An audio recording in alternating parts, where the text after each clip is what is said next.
2. En tus manos de amor estamos, Padre, glorificamos tu nombre, Señor, exaltamos tu nombre, Señor. Oh Rey, deseamos de tu gloria, Señor, deseamos de tu amor, Padre. Deseamos, Señor, la revelación del poder de tu Espíritu, Señor, para la honra y la gloria y la alabanza y el honor, aleluya. En el nombre de Jesús, amén. Y amén, gloria a Dios. Pues hicimos un énfasis en la mañana, ¿sí?, sobre yo soy el primero, dice Jesús, soy el postrero, y hablamos un poquito del tiempo. Entonces yo espero en el Señor que ya haya comprendido exactamente cuándo empezó el tiempo. ¿Sí podemos dar una explicación? Sí, los que estuvimos en la mañana, ¿podemos dar una explicación? Sí, pero ¿podemos dar una explicación de cómo lo corroboró el hombre? ¿Sí? ¿No, verdad? Necesitamos un físico. Entonces, E igual a MC al cuadrado. Necesitamos un físico que nos explique esto. Entonces, es la energía y la masa a la velocidad de la luz. ¿O no es así? Entonces el hombre lo corrobora. Entonces esto hay que explicarlo. Entonces yo les decía en la mañana, pues hay que estudiar a Albert Einstein, pero les dije, mejor no, porque no le vamos a entender. Entonces necesitamos que nos expliquen, ¿sí?, este aspecto. Entonces, ¿cómo empezó el tiempo? ¿No? Yo soy el primero, yo soy el posterior. ¿Cómo empezamos a contar el tiempo? Y aquí lo dice, yo soy el primero y soy el postrero. Entonces hay que entenderlo. Entonces lo maravilloso, lo esplendoroso va a ser cuando dejemos este tiempo, ¿sí?, y entremos en la eternidad. Esa es otra cosa, ¿o no? Gloria a Dios, gloria a Dios. Entonces, después vamos a explicar un poquito más esto de los tiempos, Ya le pedimos ayuda a Anita que nos venga a explicar esto. O Aarón se la sabe, ¿así te la sabes, Aarón? Explicar lo de Albert Einstein, ¿no? Bueno, entonces Ariel, pues, es el indicado, Ariel, ¿no? Hay que explicarlo a la perfección esto para entender, porque tenemos también que estudiar ahí el Behemoth y el Leviatán.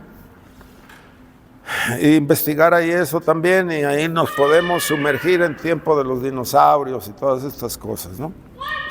Entonces, ahorita pues nada más la pura escritura y no me salgo de ahí. ¿Está bien? Apocalipsis 2, 8. En la segunda iglesia estamos ya, empecé en la mañana. Entonces yo espero en el Señor, hermano, que entendamos a la perfección el mover de las iglesias en el tiempo. En el tiempo. Dice así, y escribe al ángel de la iglesia en Esmirna, el primero y el postrero, el que estuvo muerto y vivió, dice esto: yo conozco tus obras y tu tribulación y tu pobreza, pero tú eres rico, y la blasfemia de los que se dicen ser judíos y no lo son, sino sinagoga de Satanás. No temas en nada lo que vas a padecer aquí. El diablo echará a alguno de vosotros en la cárcel para que sean probados, y tendréis tribulación por 10 días. Sé fiel hasta la muerte, y yo te daré la corona de la vida. El que tiene oído, oiga lo que el Espíritu dice a las iglesias. El que venciere no sufrirá daño de la segunda muerte. Gloria a Dios. Ya vimos en la mañana el primero y el postrero, y tratamos de explicar los tiempos, tiempo, cómo nace el tiempo, cuándo empieza el tiempo. Entonces en Génesis 1 dice, en el principio. Creó Dios los cielos y la tierra, y desde ahí empezó el tiempo. Dios creó el tiempo. Dios lo creó. Entonces, dice, me voy a ir sobre el versículo, el primero y el postrero. Y luego dice, yo conozco tus obras y tu tribulación. Y luego me menciona 10 días en un aspecto simbólico. ¿Cuánto duraron esos 10 días? Porque ya sabemos todos y nadie se ha opuesto de entre todos los cristianos que yo he oído, los eruditos, los teólogos, que esto es un proceso de las iglesias, de la iglesia en el tiempo. Y que se toma Éfeso, Esmirna, Sardis, y que se toman la Odisea, Filadelfia, todos estos nombres, pero es el mismo proceso en el tiempo de la iglesia. Una sola, la iglesia de Cristo, sí. Aunque menciona aquí los símbolos de las ciudades, ¿no? Pero son procesos. Entonces, esta iglesia Esmirna, que significa mirra, y la mirra tiene el significado del sufrimiento cuando le llevaron a Jesús el oro, incienso y mirra. Entonces se le está mostrando el sacrificio, la vida sufrida y la vida que conlleva dolor, porque la vida es dolor, es angustia. Entonces, si se acaba la vida, se acabó el dolor y la angustia.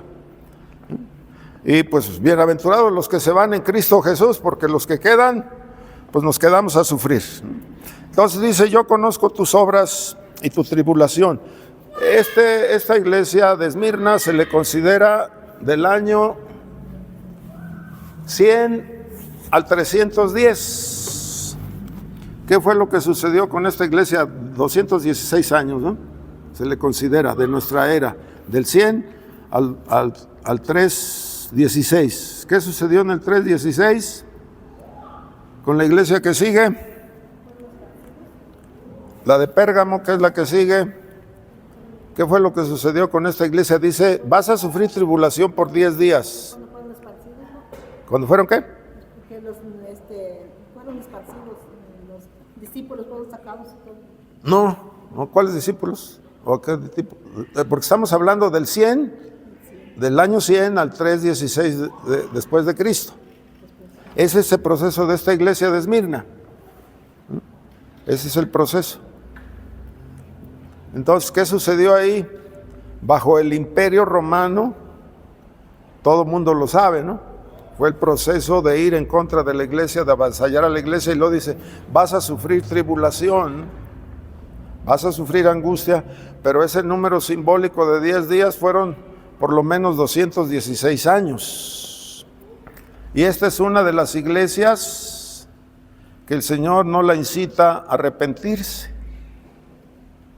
Para que le pongan ahí en el cuadro teórico, no tiene de qué arrepentirse. Juntamente les dije a 5 iglesias, les dice, arrepiéntanse, arrepiéntanse. Pero esta y la iglesia de Filadelfia no se le pide que se arrepienta. Entonces, ¿por qué Dios no está pidiendo arrepentimiento? Entonces, fueron azotados, fueron muertos, fueron exiliados, fueron acribillados. Usted sabe, el Coliseo romano, los incendiarios, ¿no? En tiempos de Nerón, se les nombró así.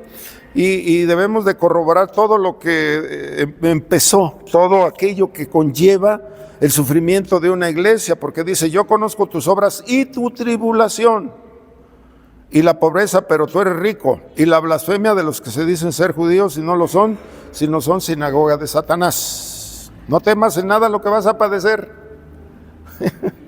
Fíjense nada más la promesa, ¿no? No temas, no te amedrentes. Dice, sé fiel, otra vez a todos siempre nos dice, sé fiel hasta la muerte y vas a tener la corona de la vida. El que tiene oídos para oír, oiga lo que el Espíritu dice a las iglesias. Y luego la promesa, el que venciere no sufrirá daño de la segunda muerte. ¿Cuál es la segunda muerte que se considera en Apocalipsis? La segunda muerte, ¿cuál es? ¿Mande? Exactamente. Está hablando de la segunda muerte, la muerte espiritual, el juicio del trono blanco.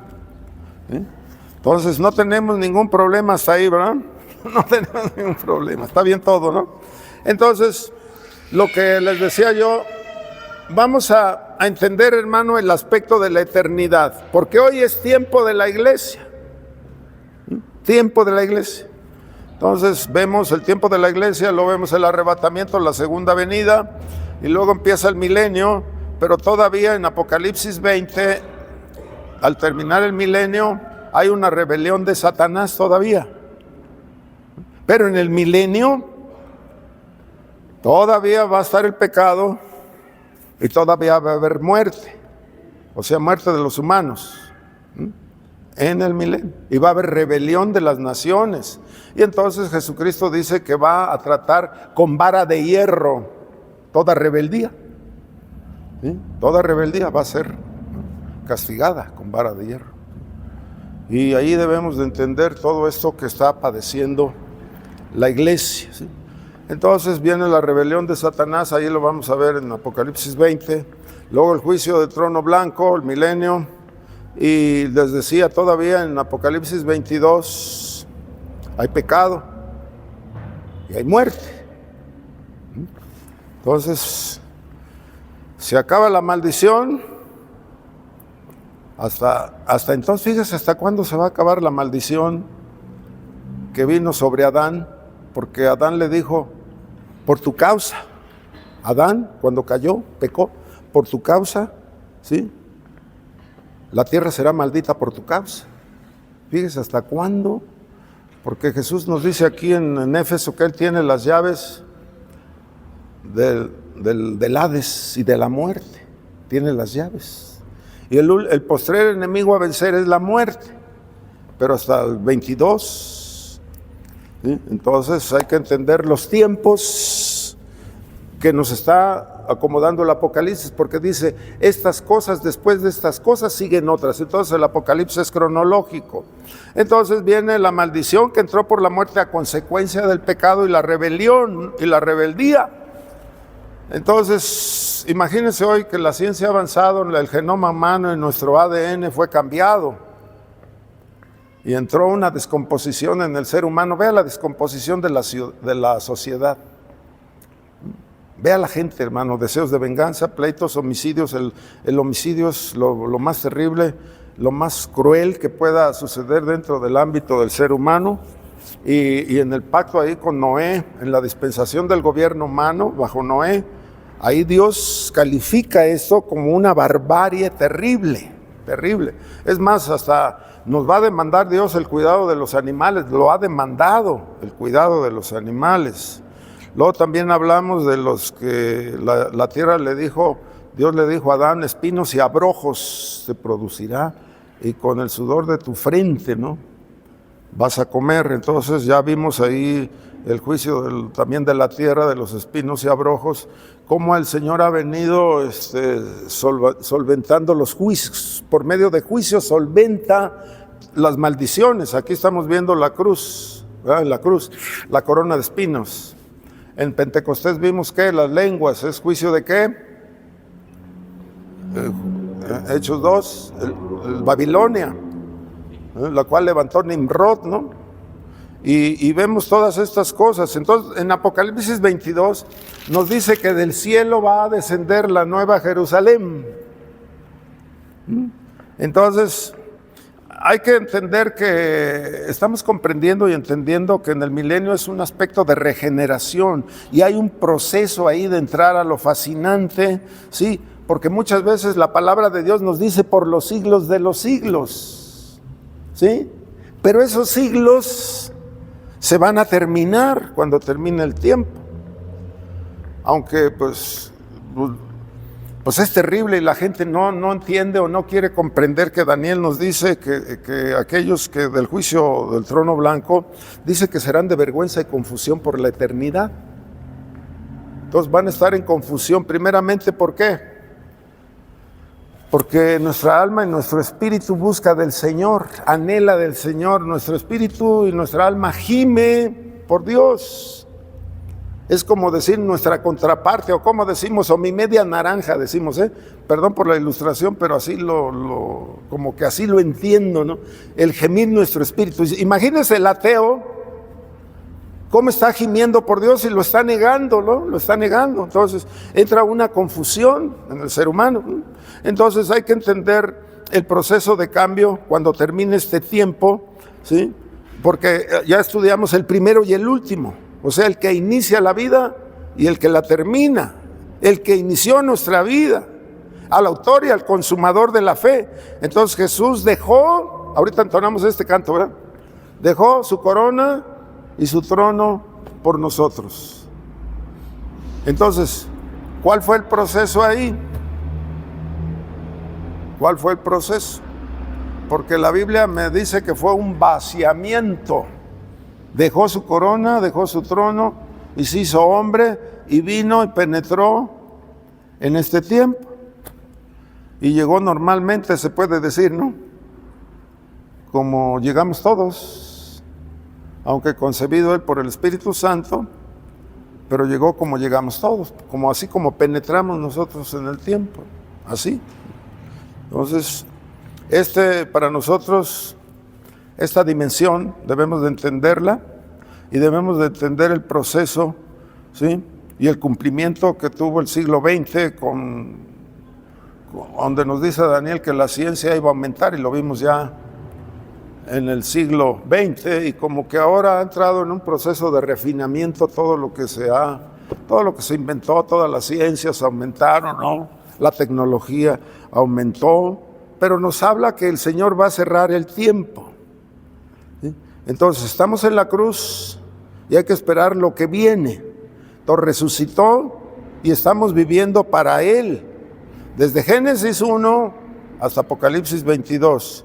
Entonces aquí me dice, cuidado, me dice, no tengas temor de la angustia, no tengas temor porque te va a llegar tribulación. Oye, pues era la muerte para la gran mayoría de los creyentes, ¿eh? Y ya entender esa promesa de que Dios te está diciendo, oye, va a venir la tribulación y va a venir la angustia, ¿no? Entonces, pues yo les dije, no llama al arrepentimiento, ¿eh? Entonces, esta iglesia de este tiempo nos parece fascinante, ¿no? O este proceso de la iglesia en este tiempo. Y pues nosotros, ¿qué es lo que estamos haciendo aquí? Porque nos tocó la Odisea. ¿Cuál es la norma de nosotros? La última iglesia, este tiempo la marca en la Odisea. Y entonces les dije en la mañana, ¿cuál es el término que se usa? El darle la espalda a Dios, ¿cómo se le nombra? Apostasía. Ese es nuestro tiempo, la apostasía. Y vea los tiempos peligrosos, ¿eh? Tiempos de angustia, tiempos de necesidad, ¿sí? Porque aquí el Señor no nos puede decir a nosotros, yo conozco tus obras y tu tribulación. ¿Por qué? Porque Pablo nos dice que no hemos sido nosotros perseguidos hasta la sangre. Aunque en China, aunque en el mundo musulmán, aunque en África, pues hay misioneros que les dije, se van y no se llega a saber nada de ellos, desaparecen. Entonces hay cristianos que están padeciendo los horrores, están siendo perseguidos todavía, están siendo atribulados como si estuvieran en Esmirna, hoy en día, como si estuvieran, ¿no? Entonces vemos ahí la situación tan cambiante, ¿no? La iglesia amenazada, ¿no? ¿Sí? Y desde ahí vamos a ir viendo, por el imperio de hierro se le nombra, ¿no? Al imperio romano, ¿sí? Entonces, tenemos que ver lo que sufrió ahí nada más con estos tres, con Nerón, con Domiciano y con Tito. Con esos tres emperadores fue el acabose, fue el acabose. Entonces siempre el ser humano ha estado padeciendo, siempre el tomar el cristianismo pues es tomar deliberadamente muchos padecimientos, pero estamos viviendo en la palabra y vivimos consolados. Entonces nos la pasamos, hermanos, suplicando diario por el perdón todos los días, todos los días, todos los días, todos los días. Imagínense esta iglesia de Filadelfia o de Esmirna. Pues eran atribulados, como que no tenían tiempo de andar en Netflix o viendo televisión. Como que no había distracción, había que estar en la oración. Porque ¿cuál es la escuela del cristiano? ¿Cuál fue la escuela de Elías? O la de Juan el Bautista, ¿cuál fue la escuela? Pues el desierto, ¿no? También a Elías le dicen, vete al arroyo de Kerit, pues era el desierto, y ahí tomas del agua, ¿no? Y ahí te va a llevar, los cuervos te van a llevar el alimento. Y resulta que se le secó el arroyo. el arroyo de Querit, ¿no? Y es en la escuela. ¿Usted cree que tienen tiempo de estar ahí pensando en cosas feas? O tiempo, no hay tiempo para caer en tentaciones, ¿no? Y ahí es donde Dios habla. ¿A qué horas habla el Señor? Muchas veces, pues te despierta a las 3, 4 de la mañana. ¿Por qué a esa hora qué sucede? Esa es la hora más tranquila de la ciudad, ¿no? ¿No? O sí, bueno, esta es una ciudad que no duerme, ¿no? No duerme esta ciudad, pero pues muchas veces a las 3 de la mañana, a las 4 estamos en la oración y no hay distractores, no hay. Y ahora con tantos vicios y con tanta juerga y con tanto esto, y pues acá no había antros ni había cantinas, ¿no? Y lo saca, así como los esenios, ¿no? Salieron de Jerusalén y se fueron allá a las cuevas del Qumran, los esenios, ¿no? O así como los suizos y los alemanes, ¿qué hicieron? ¿Quiénes son esos? Los suizos alemanes que salieron de ahí, ¿cómo se les nombra? A esos que salieron de lo mundanal. Los menonitas son suizos y alemanes y se salieron porque ya era un aspecto mundanal, ¿no? Y usted sabe que se hacían su ropa, se hacían esto, aunque los menonitas de Canadá pues ya usan tecnología de punta, ¿no? Pero lo usan para las congregaciones como esto, ¿no? Lo usan el carro, sí lo usan, ¿eh? Pero ellos ni ven deportes, ni ven noticiarios, ni tienen tecnología, ni ven chismes, ni contiendas, porque yo les he dicho esto de las redes sociales, ¡ay, qué porquería! Está bien comunicarse, ¿no? Pero, ay, yo no entiendo esto de perder el tiempo ahí. ¿O no se ha amanecido usted con el teléfono? ¿No, verdad? Pues todos los que estamos aquí ya estamos viejos, ¿no? Pues, ¿cuál teléfono? Además ni le hallamos, ¿no? Ni le entendemos al teléfono, ¿no? Pero es un distractor terrible. ¿Qué no al niño le tuvo usted que quitar la tableta? ¿O no les quitaron la tableta, niñas? ¿No? ¿No le quitan al niño la tableta, verdad? Le compró usted la tableta y luego después se la tiene que quitar. O sea, como que no usamos las cosas para bien, ¿no? Y la tecnología y la ciencia y todo esto, pues el ser humano la encamina a destrucción. Pero que nos lleve el Señor así como acá a esta iglesia, 216 años, y lo dice, espérate tantito, y el número simbólico que aparece son 10 días. Una pregunta, hermano. ¿Cómo saber exactamente que el número 10 es un número simbólico? ¿Cómo llegar a esa deducción?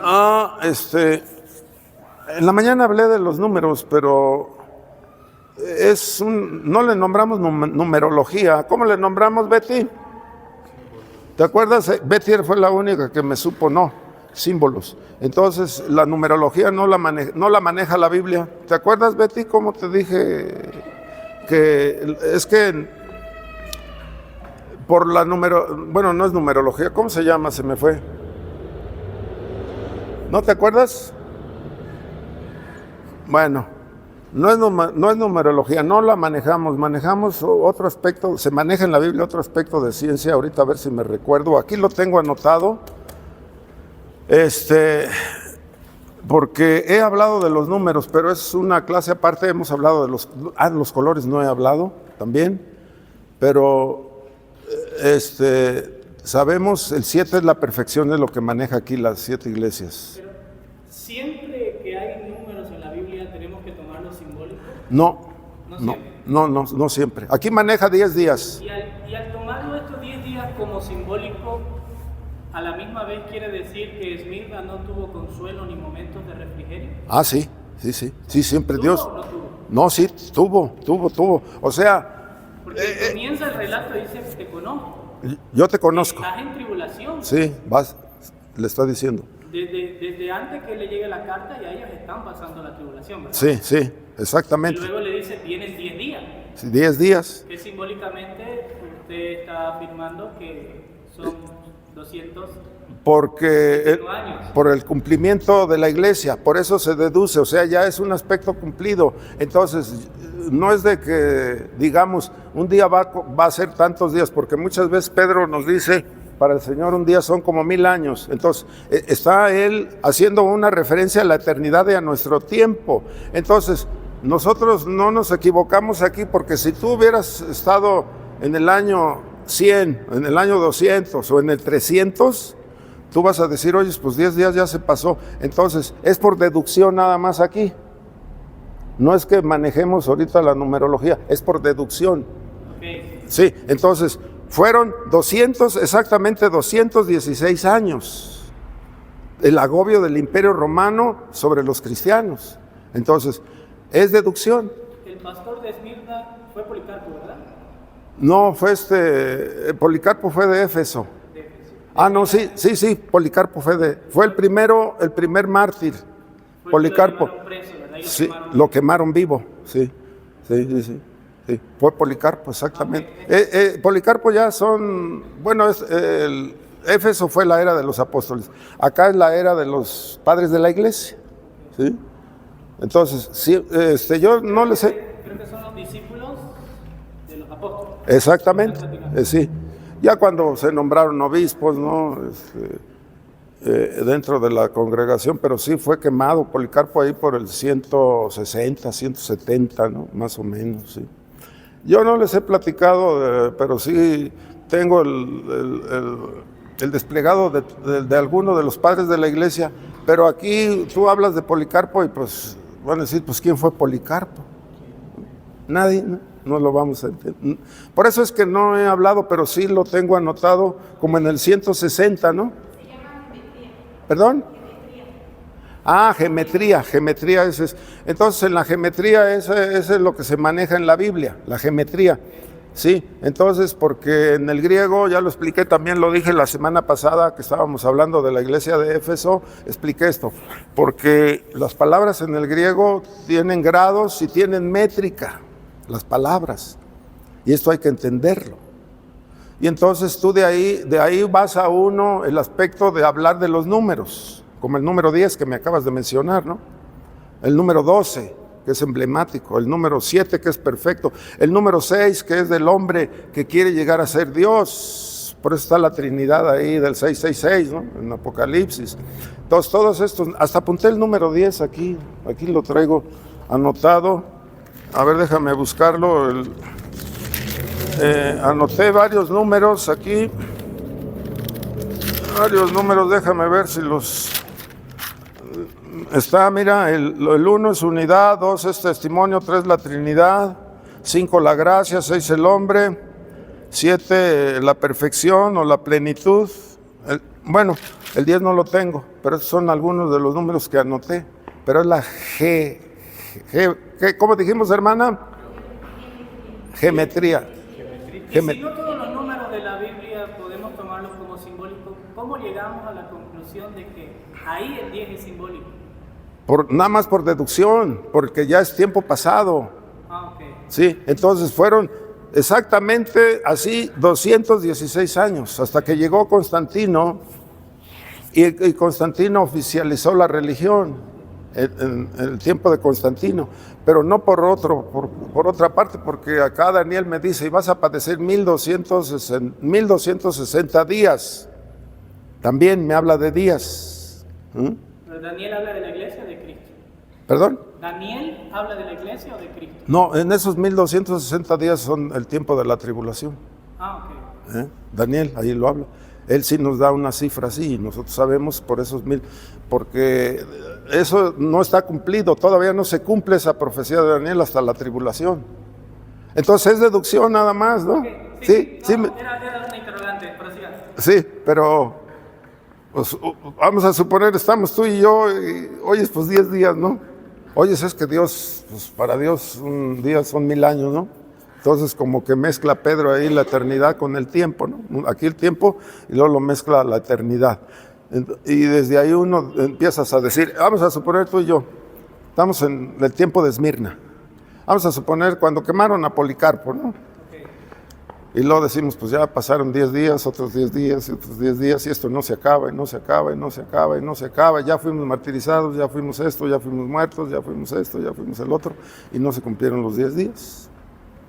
Pues fue un número simbólico el que les dio Dios, y es por deducción, no es porque yo esté aquí simbolizando, ¿no? Sí, sí, ¿se entendió? Pues sí, nada más. Sí. Y a lo mejor los términos que toman los que verdaderamente han estudiado estos aspectos de la historia de la iglesia a través de los tiempos, pues pueden tener sus errores, ¿no? Pero los cambios son tangibles, tangentes, ¿no? Como luego viene la edad del oscurantismo, que es del 499 a 1499, o sea, del 500 al 1500, ¿no? Cuando la iglesia bajo Constantino se oficializa la religión, y entonces entran en todas las religiones, y él pues, viendo ahí el aspecto simbólico de la imagen de Daniel, las dos piernas, entonces está diciendo que el imperio romano se iba a dividir, era tan grande su avance, que se tiene que dividir. Entonces Constantino se va a lo que es hoy Turquía, ¿no? Allá, y es Constantinopla, lo que es Constantinopla, y se oficializa. Y entonces la iglesia, como ya no hay quien la persiga, ya no hay quien vaya sobre ella, pues se corrompe. Y luego le dice, está sentado esa iglesia en el trono de Satanás. Y entonces los tiempos nos los está marcando aquí, pues lo que sucede en la historia, ¿no? La edad del oscurantismo. Imagínate esa iglesia de 1000 años, la Biblia prohibidísima. No podías tú, ni siquiera los salmos pues podías tener. Y luego entonces viene la reforma en 1517, ¿no? Y entonces pues Europa se enciende, se prende con tantos teólogos, ¿no? Se redefine la teología y empiezan pues la iglesia cristiana, los evangélicos empiezan con una efervescencia y un avivamiento. Entonces, por esos tiempos, como que es muy pequeño el margen de error, podemos decir, en los años, ¿no? O en los tiempos. Pero están marcadísimos, ¿no? Marcadísimos están. Porque tú dices, bueno, pues Constantino nos está dando la libertad, pues se acabó. Ya no vamos a ser perseguidos. Y entonces es un cambio ese, pues muy visible, ¿no? Muy visible, es un cambio así. Entonces, pues como que dices, ya entramos en este aspecto y dices, pues no hay error. Puede ser 1 año, 2 años, pero son pequeños márgenes. Pero lo que sí entendemos es el proceso de la iglesia en estos aspectos. Ahí sí se puede decir aspectos simbólicos, las ciudades, ¿no? Habla la iglesia de Sardis. Oye, pues ¿qué vas a hablar a la iglesia de Sardis si eran puros zombies? La iglesia era de puros zombies.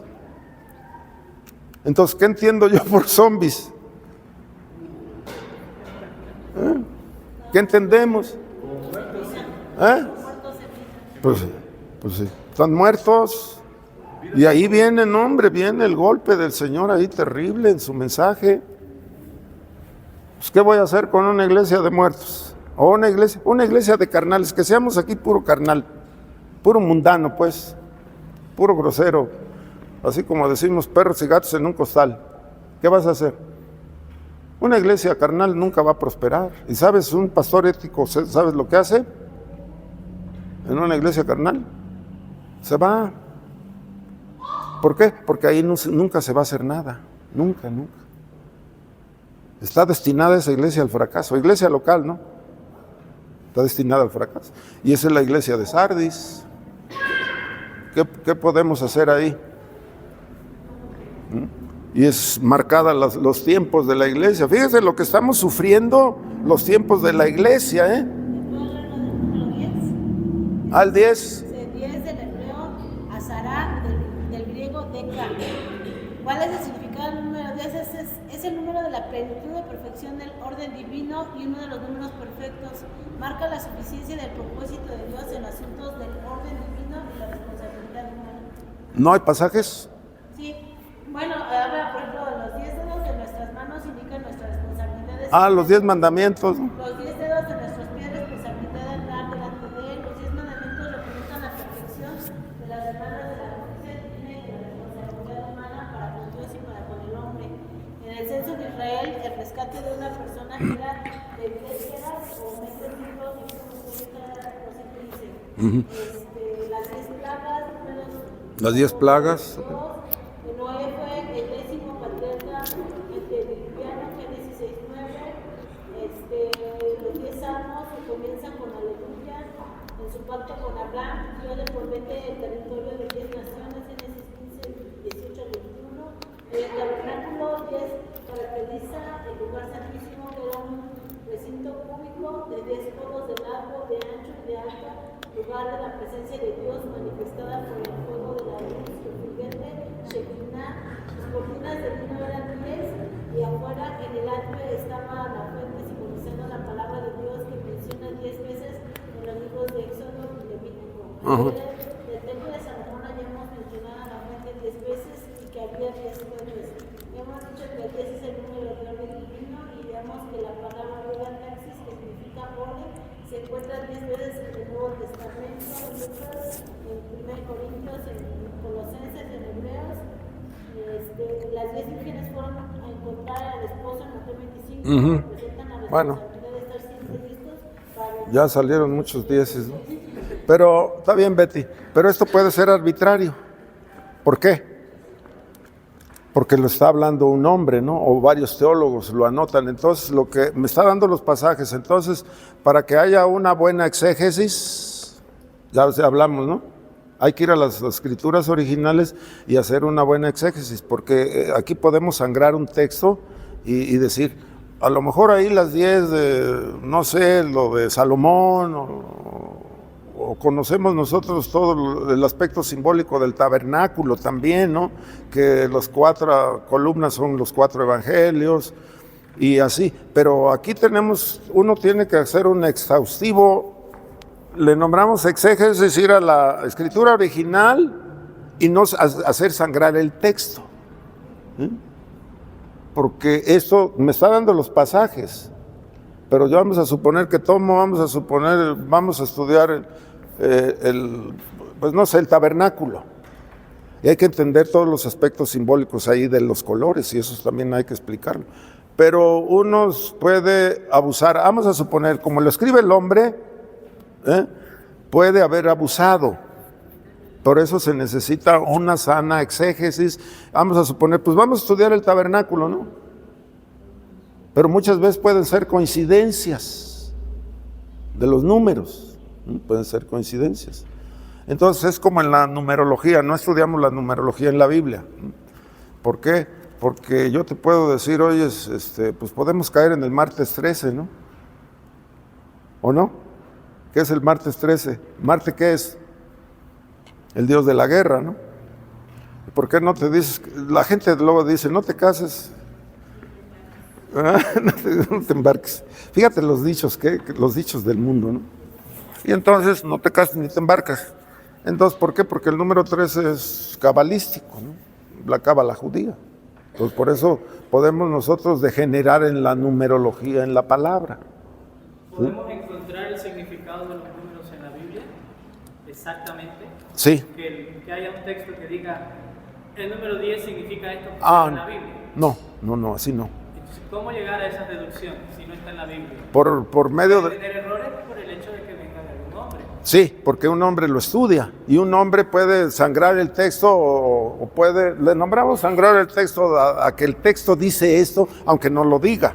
Por eso... De ahí viene mi pregunta de los 10 días de Esmirna, porque si fueron simbólicos y llevaron a un tiempo amplio de tribulación, yo llego a pensar en mi humanidad de que no hubo consuelo, de que se la pasaron 100 o 200 años en pura tribulación, porque todo el contexto del texto me habla de que esta iglesia es atribulada y es sufrida, de que está pobre y de que cuando llega la profecía a ellos, en vez de darle una salida, lo que le dice es...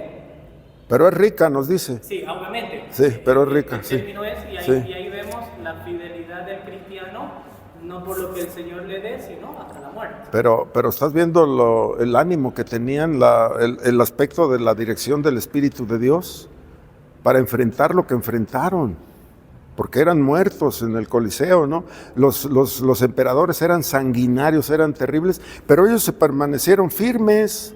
Dice el texto que estaban atemorizados. Sí. Y viene el Señor y les da ánimo y le dice, no teman. No teman, sí. Estoy aquí. Aquí estoy, porque nos dice también que Él se maneja en medio de los candeleros. Exactamente, que simbolizan la iglesia. Que simbolizan la iglesia, se pasea. Entonces ve tú el ánimo, el respaldo divino que tienen para enfrentar la muerte. Es como ahora mismo, yo creo que el Señor está aquí en medio de nosotros. Así es, sí. Escuchándonos Sí. su mensaje en armonía y Pues sí. ese es el ánimo que Sí. primeramente los creyentes tenemos que tener al congregarnos. Sí, porque es una de las dos iglesias que no se les pide que se arrepientan. Sí. Imagínate, esta y Filadelfia, que es la iglesia verdadera, Y tampoco les dice como a Filadelfia que abre una puerta que no se cierra, a ellos le dice, Sí. van a sufrir, van a morir, manténganse fieles. Sí, manténganse fieles. Y entonces, pues imagínate el ánimo, el aspecto de enfrentar la muerte así con valor, sabiendo que el Señor está conmigo, pero que el Señor lo está permitiendo y que voy con el Señor, ¿no? Y ahí podemos llegar a la deducción de que la iglesia primitiva basaba su fe en la resurrección y no en lo que pueda recibir en este mundo. Exactamente, sí, así es. Entonces, ese es el aspecto, ¿no?, de esta iglesia, ¿verdad? Este es el aspecto. Y es glorioso, ¿no? Porque, pues, como lo que siempre motivamos, oye, es la fe, ponga la fe en el Señor, que Dios fortalezca nuestra fe. Porque muchas veces, oye, está hablando acá las iglesias doctrinas de demonios, también, ¿no? Y luego, también, ¿qué me dice la palabra? El amor de muchos se enfriará, y si esos días no fuesen acortados, hablando de la tribulación, ¿no?, nadie sería salvo, ¿no? Entonces, somos más, dice, todos aquellos que todo lo que es nacido de Dios vence al mundo. Entonces, si nosotros estamos seguros que somos salvos y que Cristo está en nuestro corazón, pues va a vencer todo lo va a vencer. No tenemos duda, no hay así. Caminamos a la segura, o sea, sabemos a dónde vamos en Cristo. No hay pasos en falso, ¿no? No hay dudas, no hay incredulidad. Y esto, hermano, pues es el cristianismo. Imagínense lo que Dios les dio a esta iglesia, ¿eh?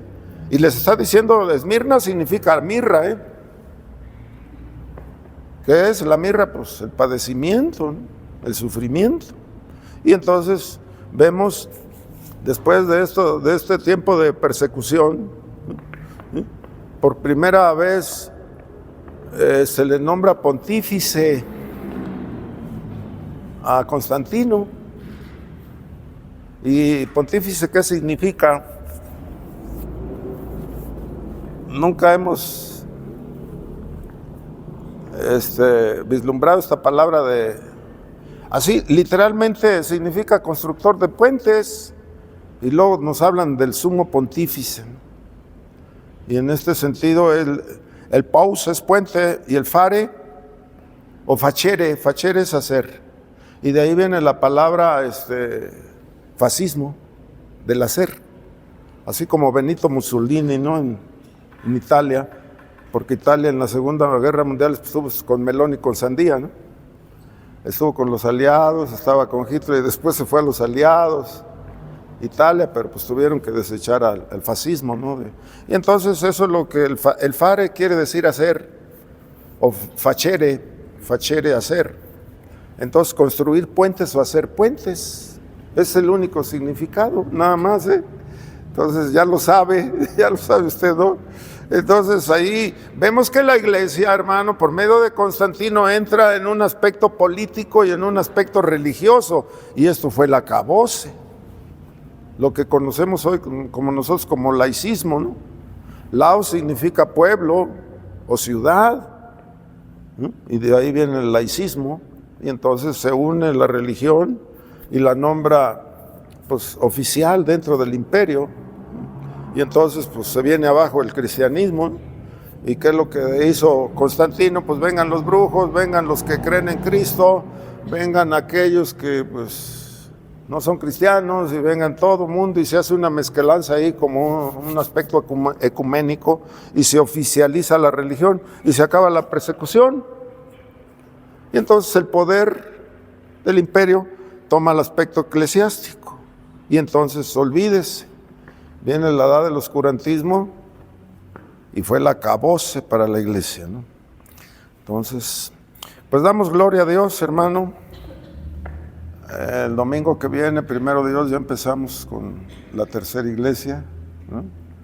Espero en el Señor que se aprecien estas clases, hermano, para entender, porque yo le decía, tenemos que ver el aspecto de cómo Dios ve la iglesia y cuáles son las demandas divinas, como la Odisea, que es la última, es la 7, o sea, los últimos tiempos.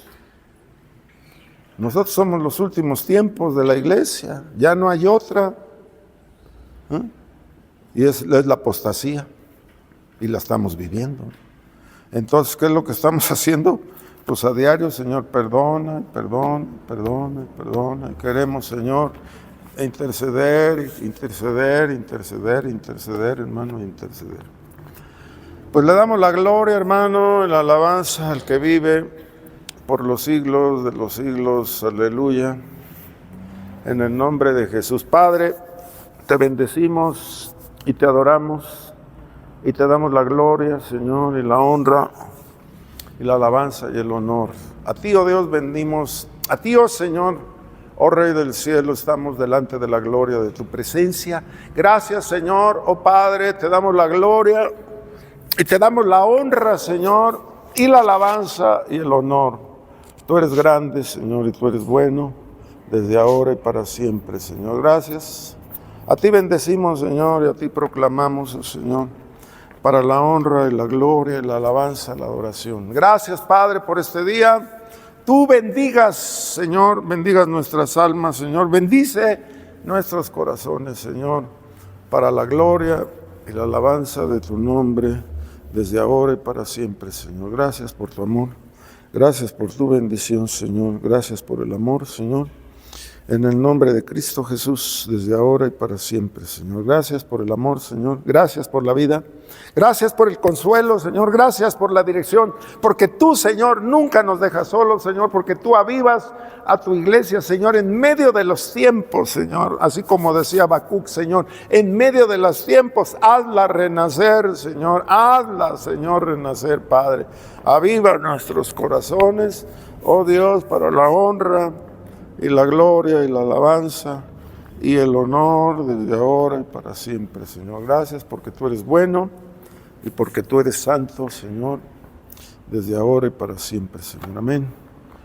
Que Dios nos guarde, hermano, que el Señor te proteja en este día, que guarde este lugar. Guárdanos, Señor, a mi hermano que va a su casa, Señor. Tú nos suplas toda necesidad aquí, Señor. También, Padre, en el nombre que es sobre todo nombre, Señor, bendice a mi hermano, Señor, tú le prosperes, nos des fuerzas, oh Señor. Oh Dios, Padre, en esta noche para el trabajo de mañana, Señor, gracias. Padre, a ti bendecimos y a ti proclamamos, oh Señor, de tu grandeza y de tu amor, desde ahora y para siempre, Señor. Amén y amén. Gloria a Dios. Dios les bendiga, hermanos, en el nombre de Jesús. Aleluya, Señor. Amén.